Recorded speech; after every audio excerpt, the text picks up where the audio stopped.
The world is full of silent battles, moments of humiliation suffered in silence. But what happens when the person being mistreated isn't just another victim? When the tables turn and the oppressors realize they messed with the wrong one? Today's story will leave you speechless. A powerful black woman, humiliated and degraded by racist security officers who thought they had all the control, until the truth shattered their world. Stay with us till the end, because what happens next will shake you to your core. Dr. Celeste Whitmore had been in countless airports. Security screenings were nothing new, but as she walked through the checkpoint at Boston International Airport, something felt off. She noticed the way Officer Dunham's gaze lingered on her, his eyes scanning her like she was a suspect, not a traveler. He was big, with a thick neck and a permanent scowl, the kind of man who enjoyed his small authority, the kind of man who had probably never been held accountable for anything in his life. The line moved quickly for others. White travelers passed through with nothing more than a nod, but when Celeste walked through the scanner, a loud beep echoed through the area. "Ma'am, step aside," Dunham ordered, his voice gruff. She frowned. "I don't have anything on me." "Random search," he said, smirking.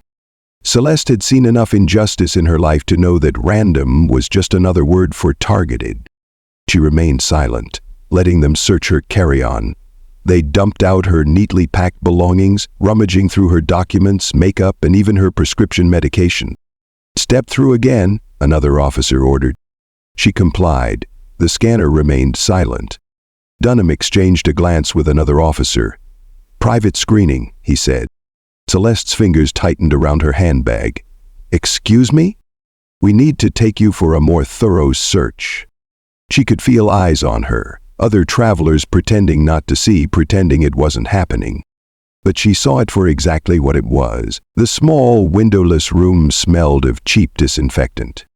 The female officer, a woman in her 40s with sharp features, stood in front of Celeste with a blank expression. "Remove your dress," she said flatly. Celeste's heart pounded. "On what grounds?" "We don't have to explain," Dunham's voice rang out from behind. Her jaw clenched. The air in the room felt heavy, thick with the weight of injustice. She had spent her career fighting for dignity, for respect, not just for herself but for others. And yet, here she was, being treated like a criminal for no reason other than the color of her skin. Dunham leaned against the doorframe, arms crossed, enjoying this moment of power.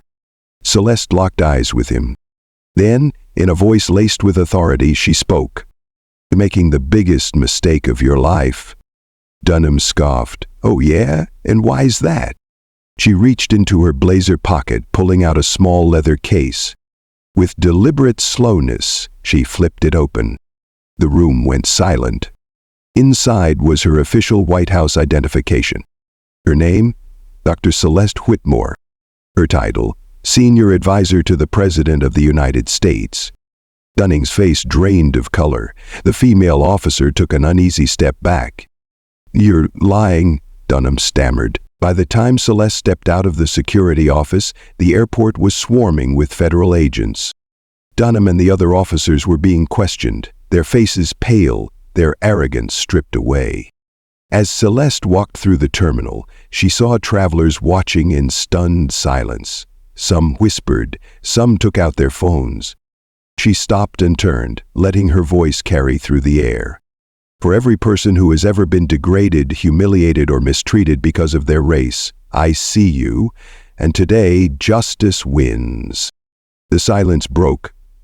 A slow clap started, then another, and another. Within hours, the story was all over the news. Racist TSA officer strip searches, senior White House advisor, faces federal charges. The Attorney General released a statement condemning racial profiling at airports. The president himself called Celeste furious on her behalf. And Dunham? He was fired, disgraced, and under federal investigation. He had thought he was untouchable. But now he was just another cautionary tale.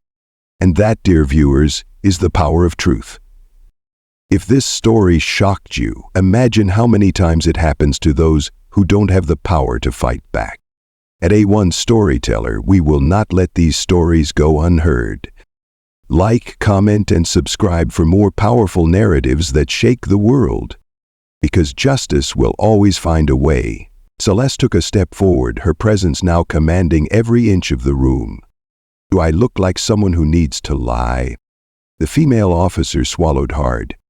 Dunham opened his mouth, but no words came out. He was scrambling, trying to piece together an excuse, trying to find a way out of the mess he had just created. You illegally detained me, Celeste said, her voice unwavering. You violated my rights, and now I'm going to make sure you answer for it. Dunham's hands started to tremble. Look, ma'am. Celeste cut him off. Dr. Whitmore, he stammered. It was just a misunderstanding. No, she interrupted. It was an abuse of power. She pulled out her phone and pressed a single button. This is Dr. Celeste Whitmore, she said into the receiver. I need Homeland Security and the Attorney General's office on the line immediately. Dunham's knees almost buckled. Within moments, 2 sharply dressed Secret Service agents entered the room. Dr. Whitmore, one of them greeted her respectfully. Are you all right? I'm fine, she said coolly. But these officers? They're about to have a very bad day.